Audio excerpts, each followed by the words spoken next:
सिर्फ एहसास है ये, रूह से महसूस करो। प्यार को प्यार ही रहने दो, कोई नाम न दो, हमने देखी है। घबराइए मत, पूरा गाना नहीं गा रही हूँ। नमस्कार, हेलो। बचपन के पिटारे से के आज के इस वैलेंटाइन डे स्पेशल एपिसोड में आपका स्वागत है। आज मैं आपके लिए एक बहुत खूबसूरत सी कविता लेकर आई हूँ। मुझे यकीन है आप मेरी बात से इत्तेफाक रखेंगे, you will agree to me that every poem has a different perspective for different people. हर कविता एक अलग मायने रखती है, हर लफ्ज़, हर शब्द, हर लाइन का अलग मतलब निकलता है हमारे मूड के ऊपर, या जब हम पढ़ते हैं हर इंसान के लिए हर शब्द, हर लाइन, हर लफ्ज़ का अलग अर्थ निकलता है। तो आइए बिना देर किए इस कविता को पहले सुनते हैं, उसके बाद कुछ बात करेंगे। अमृता प्रीतम जी द्वारा रचित एक खूबसूरत कविता। मुझे पल भर के लिए आसमान को मिलना था। मुझे पल भर के लिए आसमान को मिलना था, पर घबराई हुई खड़ी थी कि बादलों की भीड़ में से कैसे गुजरूंगी। कई बादल स्याह काले थे, खुदा जाने कब के और किन संस्कारों के। कई बादल गरजते दिखते, जैसे वे नसीब होते हैं राहगीरों के। कई बादल घूमते, चक्कर खाते, खंडहरों के खोल के उठते खतरों जैसे। कई बादल उठते और गिरते थे, कुछ पूर्वजों की फटी पत्रियों जैसे। कई बादल घिरते और घूरते दिखते कि सारा आसमान उनकी मुट्ठी में हो, और जो कोई भी इस राह पर आए वह जर खरीद गुलाम की तरह आए। मैं नहीं जानती थी कि क्या और किसे कहूं, कि काया के अंदर एक आसमान होता है, और उसकी मोहब्बत का तकाजा वह कायनाती आसमान का दीदार मांगता है। पर बादलों की भीड़ की यह जो भी फिक्र थी, वह फिक्र उसकी नहीं, मेरी थी। उसने तो इश्क की एक कनी खा ली थी, और एक दरवेश की मानिंद उसने मेरे श्वासों की धूनी रमा ली थी। मैंने उसके पास बैठकर धूनी की आग छेड़ी, कहा, ये तेरी और मेरी बातें, पर ये बातें बादलों का हुजूम सुनेगा, तब बता योगी मेरा क्या बनेगा।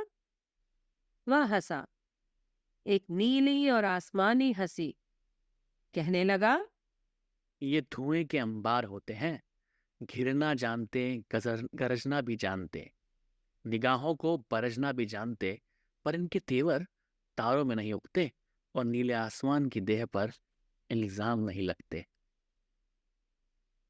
मैंने फिर कहा कि तुम्हें अपने सीने में लपेट कर मैं बादलों की भीड़ में से कैसे गुजरूंगी, और चक्कर खाते बादलों से मैं कैसे रास्ता मांगूंगी।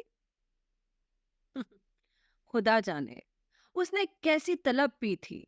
बिजली की लकीर की तरह उसने मुझे देखा और कहा, तुम किसी से रास्ता न मांगना और किसी भी दीवार को हाथ न लगाना, न घबराना, न किसी के बहलावे में आना, और बादलों की भीड़ में से तुम पवन की तरह गुजर जाना, तुम पवन की तरह गुजर जाना।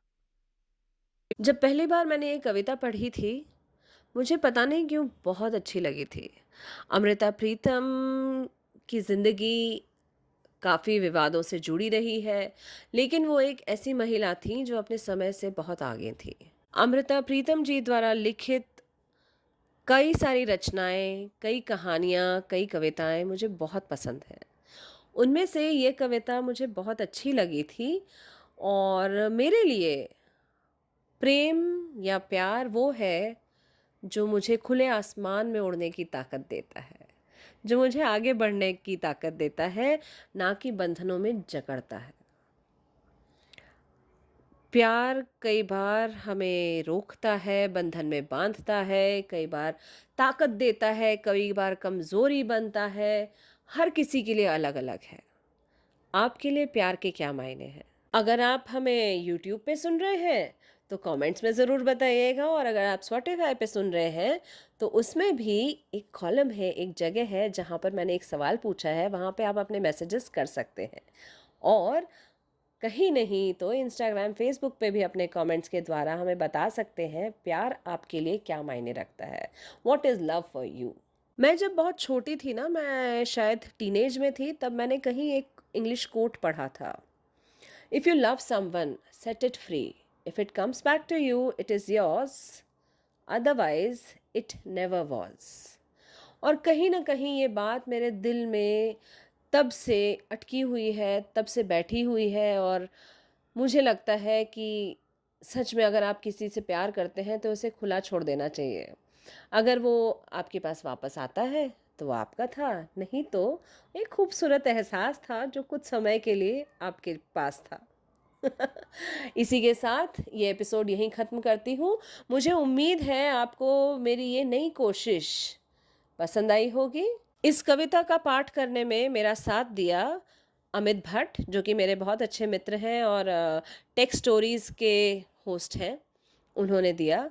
और आप बताइएगा आपको ये कोशिश कैसी लगी, है ना?